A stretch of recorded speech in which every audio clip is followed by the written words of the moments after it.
চিপাঝাৰৰ গুৰু ব্ৰহ্মা শৈক্ষিক প্ৰতিষ্ঠানৰ প্ৰতিষ্ঠা দিৱস উদযাপন 2025 বৰ্ষত উচ্চতৰ মাধ্যমিক চূড়ান্ত পৰীক্ষাত 100% উত্তীৰ্ণৰে জিলিকি উঠা চিপাঝাৰ সমজিলাৰ ব্যক্তিগত খণ্ডৰ অন্যতম আগশাৰী শিক্ষানুষ্ঠান গুৰু ব্ৰহ্মা শৈক্ষিক প্ৰতিষ্ঠানৰ তৃতীয় বাৰ্ষিক প্ৰতিষ্ঠা দিৱস দেওবাৰে অনুষ্ঠিত হৈ যায়। দিনজোৰা কাৰ্যক্ৰমণিকাৰে অনুষ্ঠিত প্ৰতিষ্ঠা দিৱসত সামূহিক চাফাই বন্তি প্ৰজ্বলন শিক্ষানুষ্ঠানখনৰ অধ্যক্ষ লোহিত চন্দ্ৰ ডেকাই তৃতীয় বাৰ্ষিক প্ৰতিষ্ঠা দিৱসৰ পতাকা উত্তোলনৰ পিছতে শিক্ষানুষ্ঠানখনৰ প্ৰাৰ্থনা পৰিৱেশন প্ৰাচীৰ পত্ৰিকা উন্মোচন কাৰ্যকাৰী ৰূপায়ণ কৰা হয়।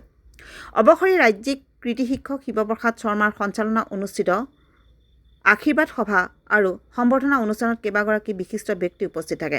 আবেলি শৈক্ষিক প্ৰতিষ্ঠানখনৰ সঞ্চালক ৰিদীপ ডেকাই আধৰা বৰ্ণিল সাংস্কৃতিক অনুষ্ঠানত ছাত্ৰ ছাত্ৰীৰ লগতে উদীয়মান কণ্ঠশিল্পী মুকুট মৰমে সাংস্কৃতিক অনুষ্ঠানত গীত পৰিৱেশনৰ পিছতে সফলভাৱে গুৰু ব্ৰহ্মা শৈক্ষিক প্ৰতিষ্ঠানৰ প্ৰতিষ্ঠা দিৱসৰ কাৰ্যসূচী অন্ত পৰে। আজি গুৰু ব্ৰহ্মাৰ তৃতীয় প্ৰতিষ্ঠা দিৱস। আমি ইয়াৰ আগতে দুটা প্ৰতিষ্ঠা দিৱস পালন কৰি আহিলোঁ আৰু ইতিমধ্যে এই তৃতীয় প্ৰতিষ্ঠা দিৱসটো পালনৰ কাৰণে আমাৰ ছাত্ৰ ছাত্ৰী আৰু আমাৰ শিক্ষক মণ্ডলী এই গোটেইখিনিয়ে লগ লাগি একতাৰে এই প্ৰতিষ্ঠা দিৱসটো পালনৰ কাৰণে আয়োজন কৰিছে আৰু ইয়াৰ মূল হোতা হৈছে আমাৰ সঞ্চালক মহোদয়।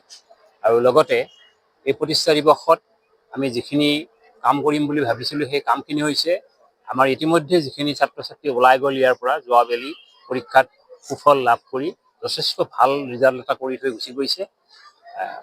আমাৰ চিপাঝাৰ অঞ্চলৰ ভিতৰতে হায়েষ্ট নম্বৰ এটা লৈ আমাৰ ইয়াৰ পৰাই গৈছে।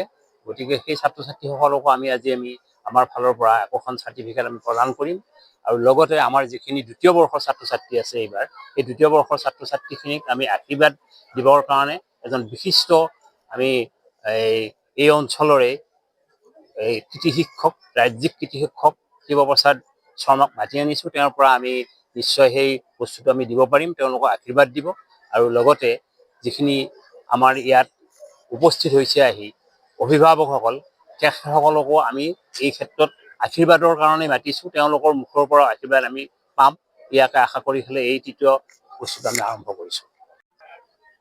বিদ্যালয়ৰ তৃতীয় প্ৰতিষ্ঠা দিৱস উদযাপন কৰিছোঁ আৰু এই প্ৰতিষ্ঠা দিৱসৰ লগত সংগতি ৰাখি আমি দুটা বিশেষ কাৰ্যসূচী আমি ৰাখিছোঁ।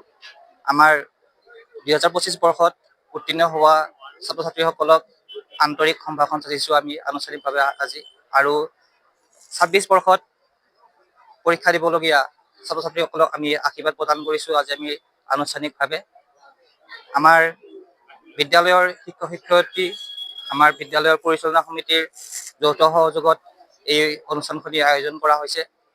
আমি আগতে উল্লেখ কৰিছোঁ যে আমাৰ বিদ্যালয়ৰ পৰা প্ৰথম বৰ্ষতেই আমাৰ উচ্চতৰ মাধ্যমিক চূড়ান্ত পৰীক্ষাত সমগ্ৰ অসমৰ ভিতৰতে এটি জাকত জিলিকা ফলাফল প্ৰদৰ্শন কৰিবলৈ সক্ষম হৈছে। তাৰ বাবে আমি অভিভাৱকবৃন্দক আৰু আমাৰ ছাত্ৰ ছাত্ৰীসকলক আমি অশেষ ধন্যবাদ তথা কৃতজ্ঞতা জ্ঞাপন কৰিছোঁ আৰু শতশেষত আজিৰ অনুষ্ঠানত উপস্থিত হোৱা সমূহ অভিভাৱকবৃন্দক আমি আন্তৰিক ধন্যবাদ জনাই মই ইমানতে সমাপ্ত কৰিছোঁ। যিকোনো খবৰ আৰু বিজ্ঞাপনৰ বাবে যোগাযোগ কৰক 7896121996।